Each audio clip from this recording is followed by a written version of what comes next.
Sejujurnya ini anime fokus ke cerita si Michio, si lelaki yang terlempar ke dunia game, atau memang dia ini masuk ke dunia lain dengan cara masuk ke dalam game VR sama seperti setting genre isekai kebanyakan. Namun memang yang harus diperhatikan dalam anime ini adalah animasi mereka yang cukup mirip dengan model karakter yang ada di manganya sekalipun. Meskipun anime ini bersumber dari light novel, tapi grafisnya itu bisa terlihat diambil dari manganya juga, terutama di bagian ecchi-nya ya. Selamat datang di pembahasan anime, dan sekarang saya akan membahas anime Isekai Meikyu de Harem wo episode 1. Di episode perdananya memang diceritakan dengan jelas mengenai cerita sang MC yang sedang masuk ke dunia game atau fantasi dan langsung mendapatkan pengalaman dalam melawan bandit atau monster yang bertebaran. Dan memang sesuai dengan namanya yang mengenai harem, ini anime memiliki sebuah animasi yang bisa dibilang memiliki guncangan gravitasi yang tak terbatas ketika menganimasikan adegan ecchi-nya yang cukup menggoda jika kamu nonton yang versi unsensornya. Tentu, seperti yang kalian tahu bahwa saya menonton versi unsensornya atau versi haramnya. Jadi anime bukan untuk ditonton oleh adik-adik kecil ya teman-teman, jadi tolong dikondisikan. Dalam pengenalan ceritanya di sini, memang cerita tanpa basa-basi tidak menggunakan sebuah narasi untuk memperkenalkan karakter utamanya. Tentu hal ini berguna untuk penonton agar bisa berfokus ke perkembangan si MC dengan kehidupan barunya di dunia fantasi ini. Untuk catatan aja di sini, latar belakang cerita bisa dibilang dunia game yang sudah jadi reality atau dunia nyata. Jadi memang sepertinya si MC kita ini sudah terlempar ke dunia fantasi yang cukup mirip dengan game VR yang ingin dia mainkan. Pada awalnya memang keadaan MC yang baru saja terbangun dari tidurnya masih merasa kalau dia dalam dunia game VR yang baru saja dia download atau dia beli. Karena memang interface yang digunakan dalam animasinya ini cukup penuh ya dengan penjelasan mengenai item dan kegunaan dari barang tersebut yang sedang dia lihat seperti di dalam game kebanyakan atau game RPG kebanyakan. Terlebih, sang MC ada membawa item yang sudah dia pilih sesaat dia membuat karakter dalam gamenya. Memang tidak diceritakan nih dengan jelas proses pembuatan karakternya seperti apa. Namun hal itu tidak akan berpengaruh banget sih akibat MC kita di sini yang langsung mendapatkan informasi mengenai si MC mendapatkan job sebagai penduduk desa pada awalnya, dengan sebuah item yang cukup kuat, seperti pedang yang mempunyai skill untuk meningkatkan serangan 5 kali lipat, lifesteal, hingga bisa melawan serangan sihir yang akan sangat berguna sekali dalam pertarungan. Dan dia juga mendapatkan aksesoris seperti cincin yang dapat menambah kekuatan serangan lagi dan memperkuat profesi penduduk desa atau commandernya. Itu saja sudah cukup overpower dari awal ya, meskipun bukan kuat di statusnya, tapi dia itu kuat di item si MC-nya satu ini.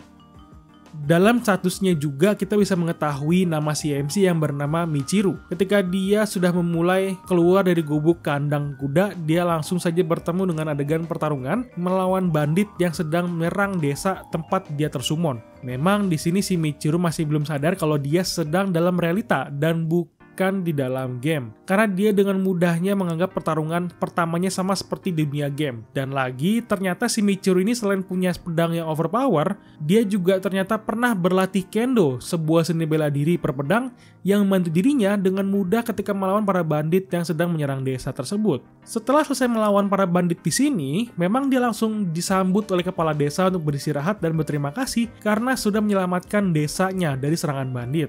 Saat melihat barang-barang jarahan di sini, Michiru ada melihat barang yang berbeda dari biasanya, yaitu sebuah bandana. Jadi, dia melihat bandana ini bukan milik bandit akibat dari skill pengamatan yang dia miliki. Jadi, akibat hal itu, kepala desa pun menugaskan warga lain untuk mencarinya.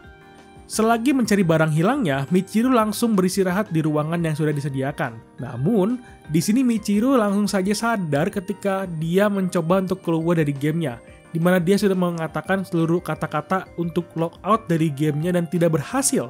Barulah ya, di sini Michiru sadar kalau dia sedang tidak berada di dunia game, melainkan sebuah dunia fantasi yang nyata dan sudah menjadi realitanya sekarang ini. Tentu dari sini memang sebuah keadaan yang bagus dari Michiru sendiri, karena memang dia langsung saja mendapatkan pengalaman bertarung untuk pertama kalinya dengan mudah. Jika dibandingkan dengan MC isekai lain yang harus melawan monster untuk pertama dengan mudahnya, si Michiru juga melawan monster atau melawan orang dengan gayanya sendiri. gitu. Walaupun dibantu dengan itemnya yang super overpower. Tapi walaupun begitu, memang sebuah keberuntungan untuk Michiru yang ada pada saat melawan bandit itu dikiranya hanya sedang bermain game biasa dan menyadari di akhirnya bahwa itu adalah realitanya sekarang ini. Namun meskipun begitu, memang di sini Michiru tidak mengatakan apa-apa dan tetap tegar untuk bisa melanjutkan kehidupannya sekarang ini di dunia yang berbeda jauh dari tempat tinggalnya yang dulu yang berada di bumi dan di negara Jepang.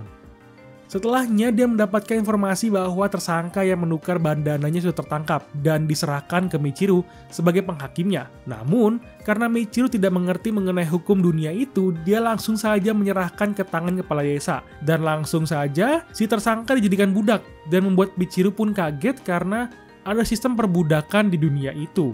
Memang perbudakan jika di dunia fantasi itu menjadi hal yang cukup dark dan tidak enak untuk dipandang gitu ya. Tapi berbeda di dunia ini karena perbudakan dijaga ketat dengan perjanjian dan sistem yang cukup mengikat antara pemilik dan budaknya. Hal ini memang baru saja akan diketahui ketika Michiru ke kota dan mulai memasuki kota dan menjual kartu intelijen kepada Ksatria untuk mendapatkan hadiah dari perburuannya melawan para bandit.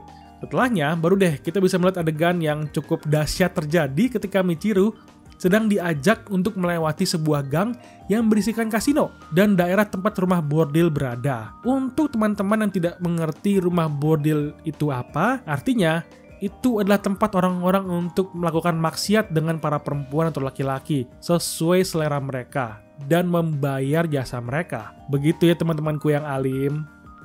Memang untuk para studionya ini benar-benar keterlaluan ketika menganimasikan perempuan dalam adegannya. Di mana studio yang membuat seri ini punya histori panjang dalam menganimasikan adegan-adegan ecchi dalam anime. Jadi, sudah tidak diragukan lagi untuk animasi perempuannya. Karena jika kalian nonton yang versi unsensor atau versi haramnya, kalian bisa melihat hal detail yang mereka buat dalam animasinya itu nggak main-main detail parah. Dan parahnya itu kebangetan banget. Dan bisa gue bilang dahsyat banget gravitasi goyangannya men. Parah, beneran.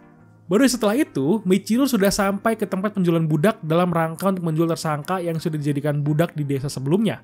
Memang terlihat kasihan juga gitu kan untuk dijual akibat mencuri bandana doang. Tapi ya hal itu sudah menjadi aturan desa situ ya. Jadi memang tidak bisa dipungkiri lagi. Namun setelah menjual budaknya, Michiru tiba-tiba dipanggil oleh si penjual budak dan ditawari olehnya untuk bisa membeli budak, terutama budak yang bisa bertarung. Karena si penjual budak ini sudah mengerti bahwa si Michiru ini melawan seluruh bandit sendirian. Jadi skillnya memang terlihat tidak main-main juga.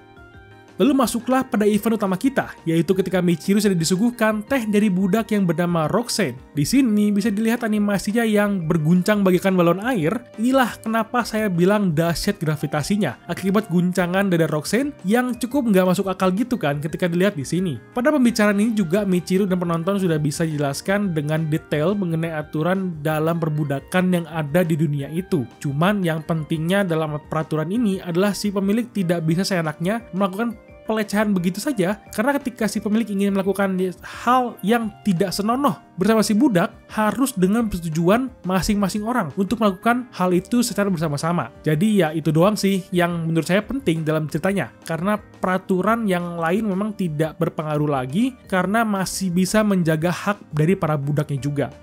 Tentu ketika ditanya harganya, si penjual budak memberikan penawaran harga diskon ke Michiru meskipun dia tidak bisa membayarnya langsung karena masih butuh mendapatkan uang dari pekerjaannya. Namun, dia sudah berniat untuk membeli Roxanne sebagai budak pertamanya dan si penjual budak memberikan waktu selama 5 hari untuk Michiru agar bisa membeli Roxanne sebelum disalib oleh orang lain. Jadi cerita ini memang bergenre ecchi dan harem dengan para budak sesungguhnya. Jadi jelas lah ya, ini anime memang bukan untuk anak-anak dan cuman para orang yang sudah cukup umur yang bisa menontonnya. Untuk pengalaman pertama anime ini, top sih untuk saya, terasa semua lah genre ecchinya, tapi top memang studionya juga ya, karena memiliki histori yang panjang mengenai adegan-adegan yang cukup menggoda gitu maksudnya. Oke, itu aja pembahasan mengenai anime Isekai Meikyu de Harem wo episode 1. Jika kamu suka dengan pembahasannya, silahkan di like videonya dan subscribe channelnya. Lalu berikan pendapat kalian mengenai episode kali ini. Tulis kolom komentar ya. Sampai ketemu di video lainnya. Thank you for watching and bye-bye.